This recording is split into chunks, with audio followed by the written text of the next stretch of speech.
Well, I'm bundled up again today because it is a cold, chilly morning, but I have no complaints because I've been reading about all of the 6, 7 feet of snow in like Buffalo, New York, and things like that, and people dying shoveling snow and things like that. So please, I hope everybody is uh,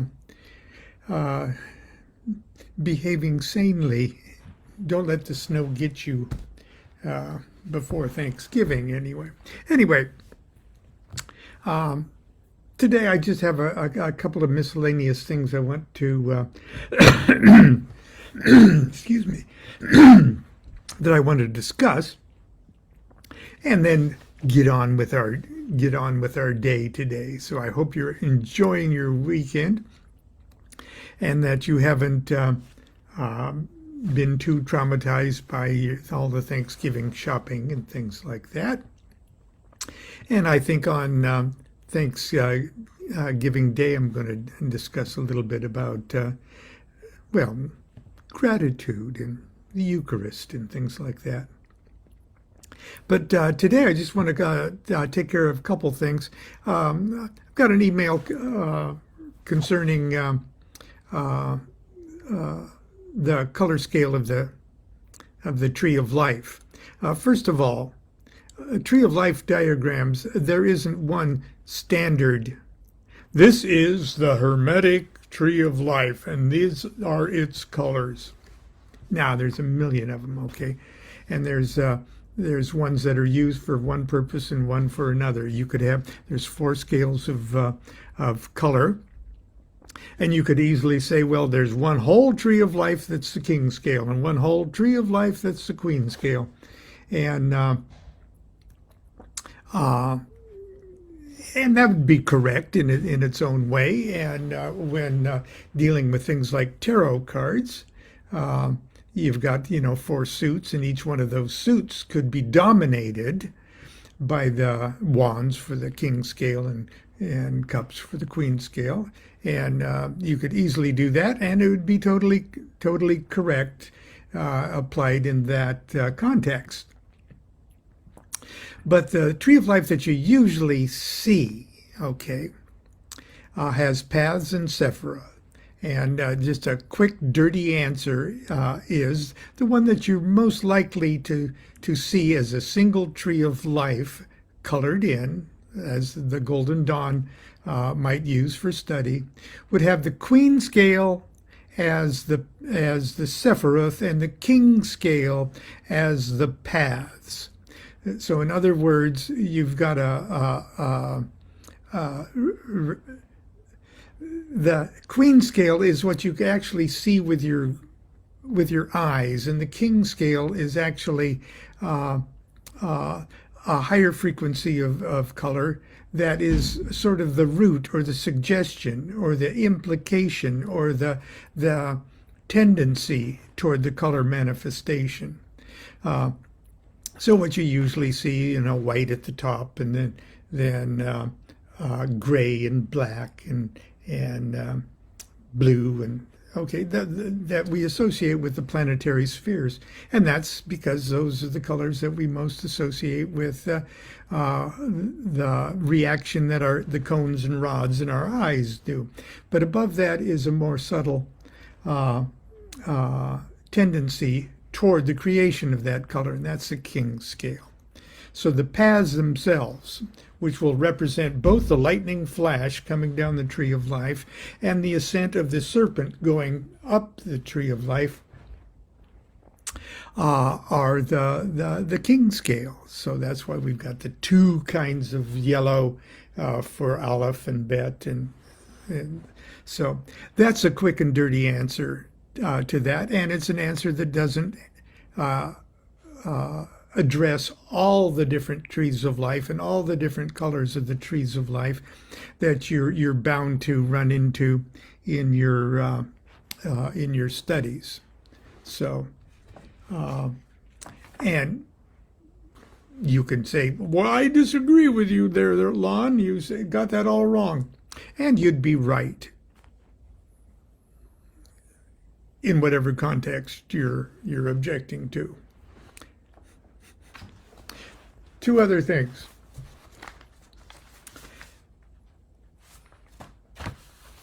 Because I talk so much about Freemasonry, and I'm a magical guy. Okay, I was a magical guy long before I was a Freemason. A good 25 years in hardcore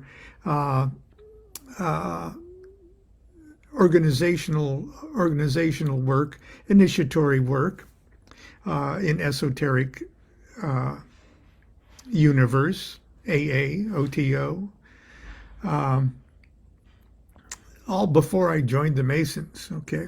And I talk about the Masons a lot, and I've written Angels, Demons, and Gods of the New Millennium that has Masonic relevance, and the Key to Solomon's Key, which has Masonic relevance, and almost everything that you read from Aleister Crowley is being created from the vantage point of someone who was steeped in the Masonic experience, just like he was steeped in the Golden Dawn experience. And so you would, and there's many esoteric Masons, as a matter of fact, probably more than there has been since Masonry was, officially going in 1717. But it's not a magical lodge per se. People write me and say, well, should I join the AA or the Freemasons? It's like, well, shall I? Apples, oranges, Both will nourish you, but in different ways, okay? And so here's a letter. A brother at a lodge asked me, why don't we study more esoteric aspects of Masonry, like the Tree of Life? Well, if you're in my Scottish Rite, or if you were in my Scottish Rite bodies, in my first years in the Scottish Rite, you did learn about the Tree of Life because I delivered the lectures. Okay, like the Tree of Life, I told him that while Masonry is an initiatory rite in an oral tradition, like many traditions around the world, it is pretty much a civic thing. I told him some of the appendant bodies touch on the Kabbalah and some other esoteric work, but mostly they run fish fries and walkathons. I intend to send him a copy of your excellent book, but I got to thinking about this question. It's certainly valid.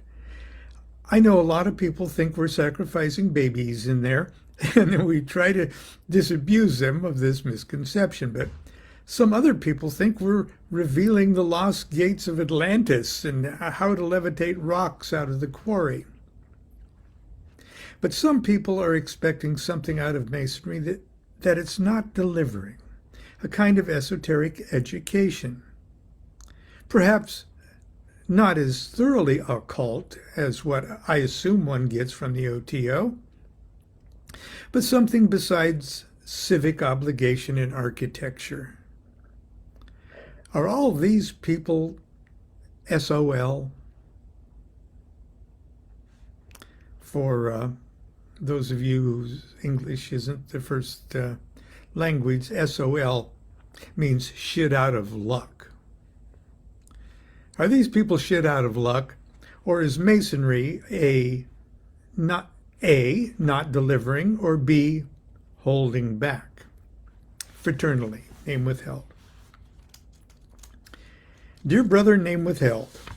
I guess we have to look at Masonry very broadly, like modern academia.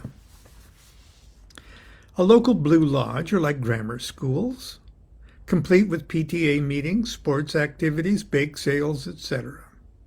There is teachings, yes, but only on the most basic and uninspired level.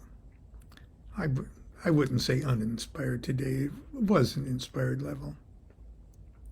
But if there is any genius to be found, it is found bubbling away in a few extraordinary students and teachers who recognize each other and interact in an almost secretive and extracurricular manner. Concordant bodies, Scottish Rite, York Rite, well, that's in the United States, York Rite, well, anyway, are more like high schools and community colleges that are basically the same situation as the grammar schools, only occasionally there is a half-hearted effort to suggest that there is something further to be discovered for the tenacious and hard-working student. But still, if there is any genius to be found, it is found bubbling away in a few extraordinary students and teachers who recognize each other and interact in an almost secretive and extracurricular manner. Masonic research societies and esoteric clubs are like the university experience of self-motivated students and teachers. But still, if there's any genius to be found, it is found bubbling away in a few extraordinary students and teachers who recognize each other and interact in an almost secretive and extracurricular manner. Masonic esoteric work is similar to postgraduate research, where the student breaks new ground in the field and in the truest sense becomes master of himself. At this level, the only advantage to being part of the academic system come with the credentials, important now only for the advantages that accompany a degree or title, and the association with others who understand and appreciate one's own mastery of the subject and ability to apply that mastery in new and creative ways. Here the work is done in the most secretive and patently extracurricular manner. All levels, at all levels, the work starts and ends with the individual Mason, not his lodge, Grand Lodge, or concordant body or research society.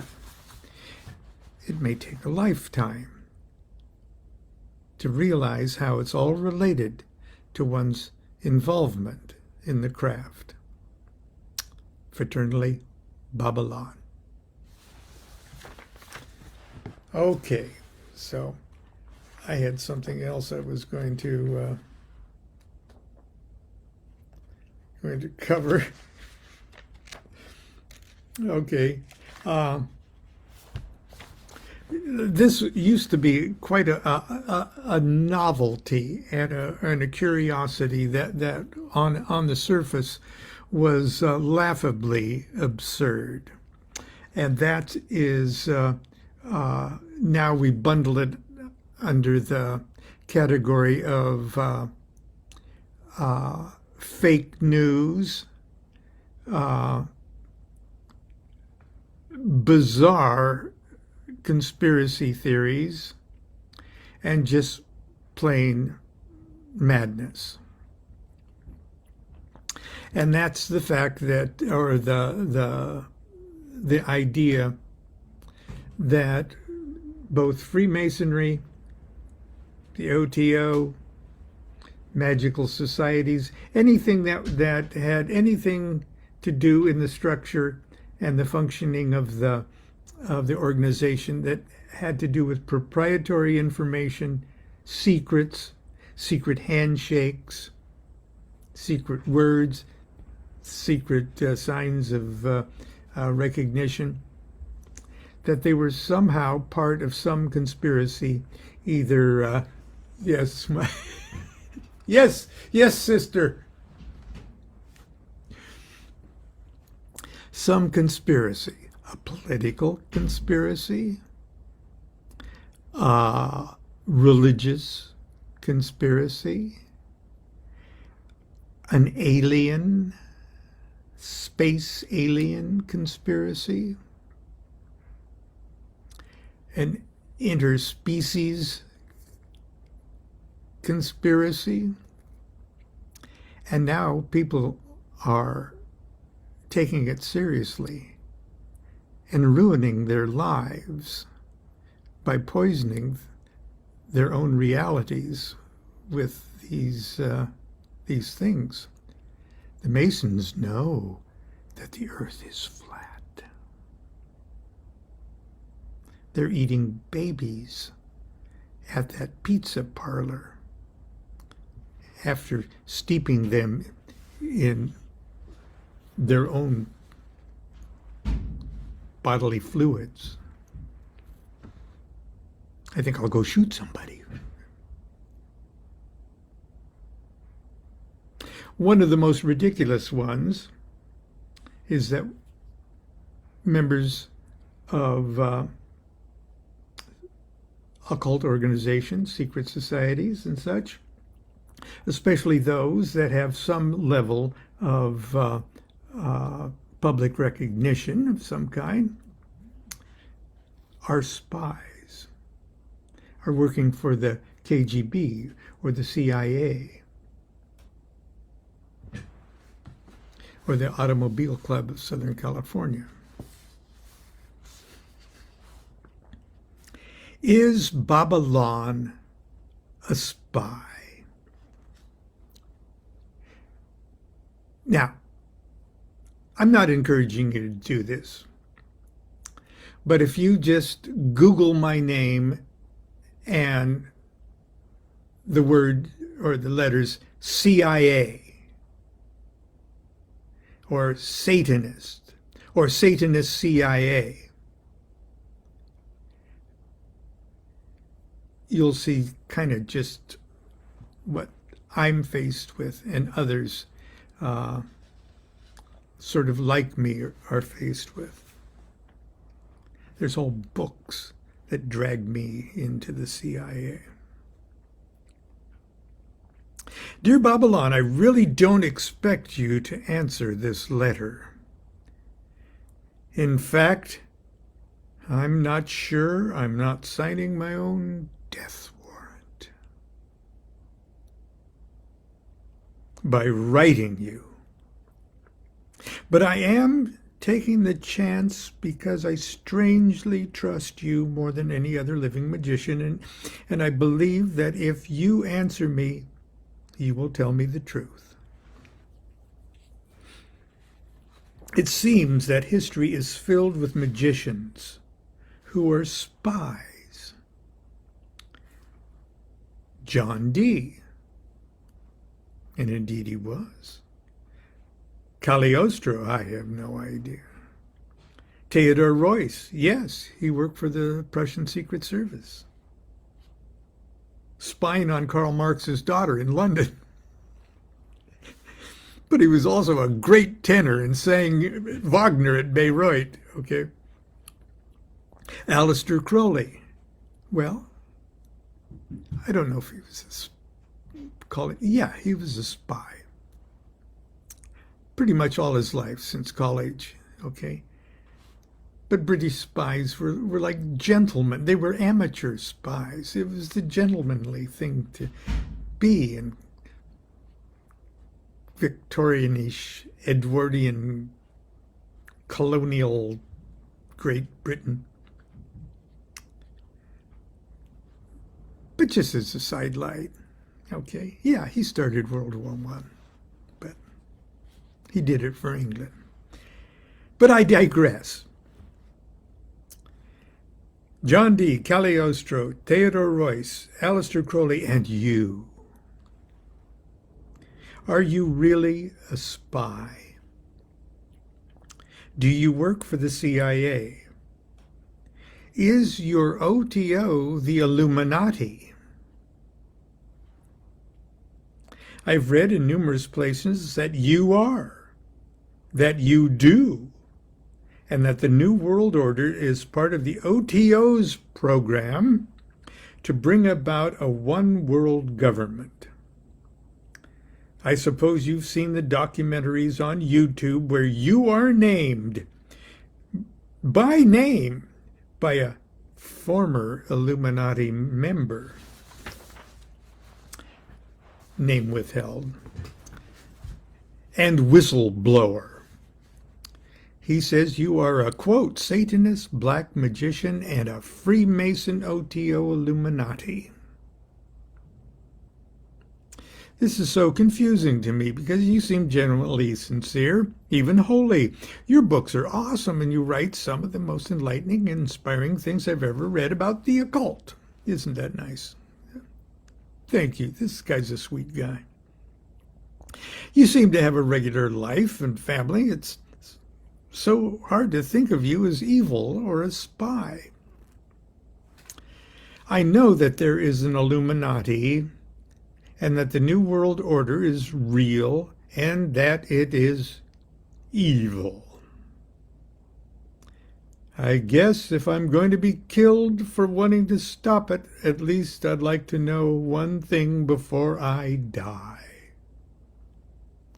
Who's in charge? Do magicians get recruited by spy agencies, or do magical orders recruit spies? Like I said, I don't expect your answer. I guess you already know where I live. Name withheld. Now, I don't want to disrespect this letter, which I'm assuming was sincerely and courageously written. But if I was to give him a one-word answer or a one-sentence answer, his main question was, who's in charge? And my answer is, nobody's in fucking charge of anything. If there seems to be a conspiracy, all it takes is the willing conspirators that greed drives. People can't organize a box lunch, let alone occult organizations. You can't get them to even start on time. No. Everybody wants to know who's in charge, when ultimately no one's in charge. You can be presumed to be in charge of certain things, but just look how organized governments have just time after time fucked one thing up after another. Oh, we think we're in charge when we overthrow this South American or Central American country. Oh yeah, that works out fine for us. Nothing works out fine. We throw the Shah of Iran under the bus. Oh yeah, that made everything great in the Middle East. No, nobody's in fucking charge. But this is what I answered to this guy. Hi, name withheld. First of all, no, I am not a spy. I do not work for the CIA, and the OTO has enough on its plate without involving itself in the intelligence community. That being said, the synchronicities you are observing concerning magicians and spies probably do bend the statistical curve a bit toward the "I wonder if there's something going on" side of the scale. I've observed the same thing myself and have an interesting thought that I will never be able to prove or disprove. It deals with the fundamental consciousness of the individual magician and how the magical environment and the intelligence environment have enough unique qualities in common to bring them together. Both deal with perceptions of reality. Magicians and spies naturally gravitate to one another as flotsams and jetsam of the great big ocean wave of human consciousness. A few years back, I attended a little talk at the International Spy Museum in Washington, D.C. Don't get any ideas. That stressed the fundamental job of an intelligence agent is to ascertain, quote, an accurate assessment of what's happening on the ground, unquote. Now, I know that sounds pretty obvious, but in actuality, it's nothing short of metaphysical. Like John Dee, England's first super spy, people in the intelligence community are striving to determine the most profound and accurate reality of any given situation. If one side's estimation of reality is more accurate than its enemies, then they are at an advantage when making proper political or military decisions. It's spying, yes, but it's also a very real form of magic. And it only would make sense for magicians and spies to gravitate toward each other. Make sense to you? ? Signed, P.S. I promise I will not kill you or ask any of my Illuminati brothers and sisters to kill you. If you have anything to fear, I believe it is merely the demon of gullibility. And that's my Sunday school assortment of bonbons, my bento box of Sunday morning treats. And I hope the house is warming up, because I'm going to take this thing off here. Until tomorrow, continue to be good to yourself, be good to each other. Do what thou wilt shall be the whole of the law. Love is the law, love under will.